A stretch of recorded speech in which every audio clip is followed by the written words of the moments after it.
تو عرض یہ کر رہا تھا، ابراہیم تیمی فرماتے ہیں میں قبرستان جاتا آتا تھا عبرت کے لیے۔ ایک دن قبرستان گیا، درخت سے ٹیک لگا کے بیٹھا، آنکھ لگ گئی۔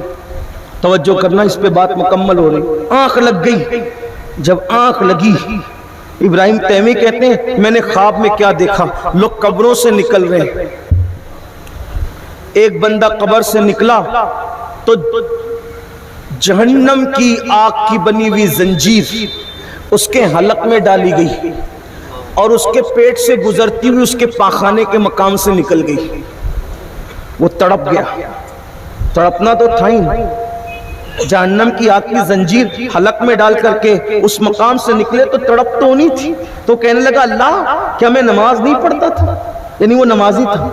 میں حج نہیں کرتا تھا، میں تلاوت نہیں کرتا تھا، میں قرآن نہیں پڑھتا تھا، میں عمرہ نہیں کرتا تھا، میں نیکیاں نہیں کرتا تھا۔ نیکیاں گنانے لگا۔ غیب سے آواز آئی ظالم تو سب کرتا تھا، لیکن جب اکیلے میں ہوتا تو گناہ کرتا تھا، تنہائی میں ہوتا تو گناہ کرتا تھا۔ جو سب کے سامنے نیکی کرے، اب حدیث پاک سن لیں، اللہ کے رسول علیہ السلام فرماتے ہیں جو سب کے سامنے نیکی کرے اور تنہائی میں گناہ کرے، اللہ اس کے اعمال کو قیامت کے دن ہباء منصورا، ریت کے بکھرے ہوئے ذروں کی طرح بکھیر دے گا۔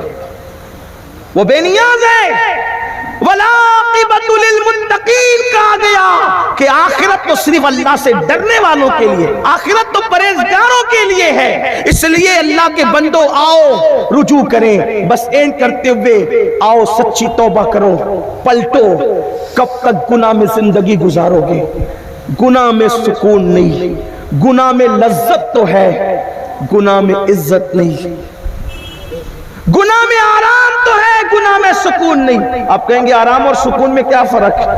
یہی آرام اور سکون میں فرق ہے۔ کرسی پہ بیٹھنے سے آرام ملتا ہے، لوگ اسی لیے کہتے ہیں کمفرٹیبل ہے کرسی۔ کرسی پہ بیٹھنے سے آرام ملتا ہے، کرسی پہ بیٹھنے سے سکون نہیں ملتا۔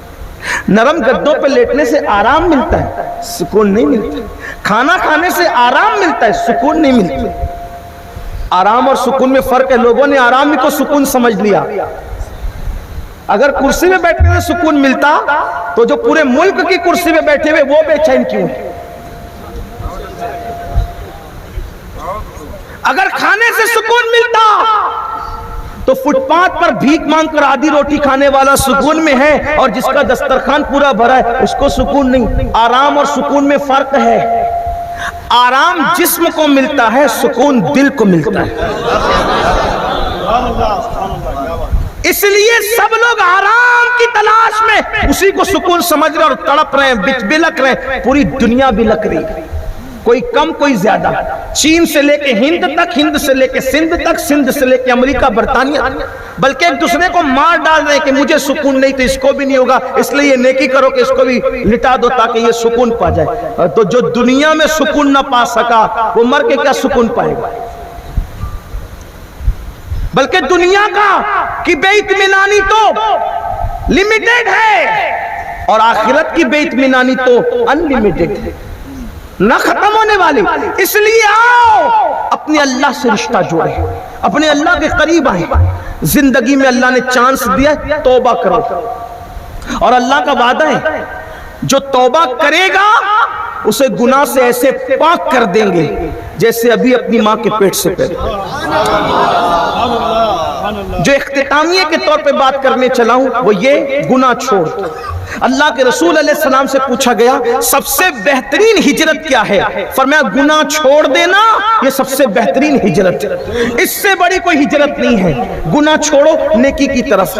اب آپ سوچیں گے نہیں مولانا میں نے تو بہت گناہ کیا، میں نے تو بہت پاپ کیا، میں نے تو بہت جرائم کیے، اللہ مجھے معاف کرے گا۔ میں نے کہا مایوس ہونا مومن کی شان نہیں، بے شک بے شک، توبہ کرو اللہ معاف کرے، بے شک، توبہ کرو اللہ معاف کرے۔